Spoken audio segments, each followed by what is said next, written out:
Timnas Indonesia versus Thailand, siapa lebih siap untuk dominasi Asia Tenggara? Pertandingan antara Timnas Indonesia versus Thailand selalu menjadi laga klasik dan penuh gengsi di kawasan Asia Tenggara. Dua kekuatan besar ASEAN ini akan kembali bentrok dalam laga yang diprediksi bakal menyedot perhatian jutaan pasang mata, baik dari Indonesia, Thailand, maupun penonton netral. Dalam pertemuan kali ini, bukan hanya gengsi yang dipertaruhkan, tetapi juga langkah penting menuju supremasi kawasan. Laga ini diakini akan menyuguhkan permainan berkelas tinggi. Kedua tim tengah dalam performa yang cukup baik dan masing-masing diperkuat pemain-pemain bintang, baik lokal maupun naturalisasi. Mari kita kupas lebih dalam kekuatan, kelemahan, serta prediksi hasil akhir dari pertemuan panas ini. Kondisi terkini Timnas Indonesia. Di bawah arahan pelatih Gerald van den Burg, Timnas Indonesia menunjukkan perkembangan signifikan dalam taktik dan kedisiplinan bermain. Dalam beberapa pertandingan terakhir, Indonesia berhasil mencatatkan kemenangan meyakinkan, termasuk kemenangan besar atas Brunei dan performa solid saat menghadapi Vietnam.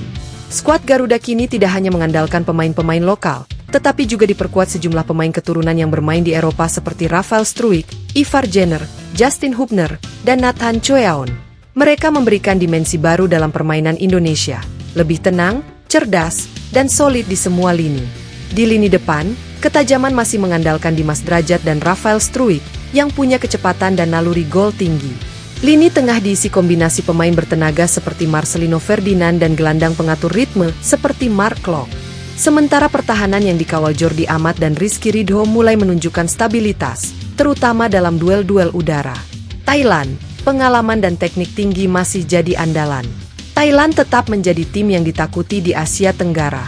Dengan koleksi gelar terbanyak di Piala AFF dan pengalaman bermain di turnamen level Asia, skuad Gajah Perang memiliki fondasi kuat dalam aspek mental dan taktik. Pelatih Alexander Polking masih mengandalkan permainan berbasis penguasaan bola, ball possession, dengan kombinasi umpan pendek cepat dan mobilitas tinggi di lini tengah.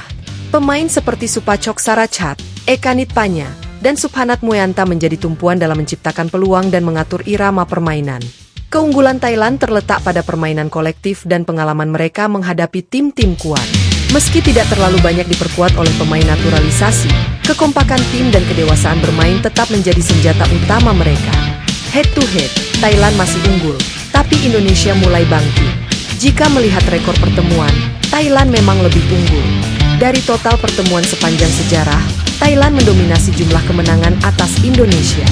Namun dalam beberapa tahun terakhir, terutama sejak era Shin Tae-yong hingga Gerald van den Burg, Indonesia mulai menunjukkan bahwa mereka bukan lagi tim yang mudah dikalahkan. Dalam pertemuan terakhir di final Piala AFF 2020, Indonesia sempat dilumat 0-4 di leg pertama, tetapi mampu menahan imbang 2-2 di leg kedua. Pada SEA Games 2023, skuad U22 Indonesia justru berhasil mengalahkan Thailand di final dengan skor 5-2. Ini membuktikan bahwa mentalitas pemain muda Indonesia terhadap Thailand mulai berubah, tidak takut dan semakin percaya diri. Kunci pertandingan, lini tengah dan disiplin taktik. Pertarungan lini tengah akan menjadi kunci dalam laga ini. Indonesia harus mampu meredam kreativitas pemain-pemain Thailand yang lincah dan pintar mencari ruang. Jika Mark Klok, Marcelino, atau Jenner bisa tampil disiplin dan solid, peluang Indonesia untuk mengontrol jalannya pertandingan akan terbuka lebar. Selain itu, Indonesia juga harus disiplin dalam transisi bertahan. Thailand sering mengeksploitasi celah di lini belakang lawan melalui pergerakan cepat sayap mereka. Oleh karena itu, peran bek sayap seperti Pratama Arhan atau Asnawi Mangkualam sangat vital dalam menutup ruang dan menjaga keseimbangan. Sebaliknya, Thailand harus waspada terhadap serangan balik cepat Indonesia yang terbukti sangat mematikan. Kecepatan pemain-pemain seperti Rafael Struijk dan Yaakob Sayuri bisa menjadi senjata utama dalam menghukum Thailand jika mereka terlalu fokus menyerang. Prediksi susunan pemain. Timnas Indonesia 4-3-3. Hernando Ari, Asnawi, Jordi Amat, Rizky Ridho, Pratama Arhan, Mark Klok, Marcelino Ferdinand, Ivar Jenner, Rafael Struijk, Dimas Drajat, Yaakob Sayuri. Timnas Thailand 4-2-3-1. Kawin Thamsat Chanan, Tristan Du, Elias Dolah, Kritsada Kaman, Terathon Bunmathan, Sarah Chioyen, Hitiwat Sukjit Hamakul, Eka Nitpanya, Supachok, Bordin Phala, Subhanat Mueanta.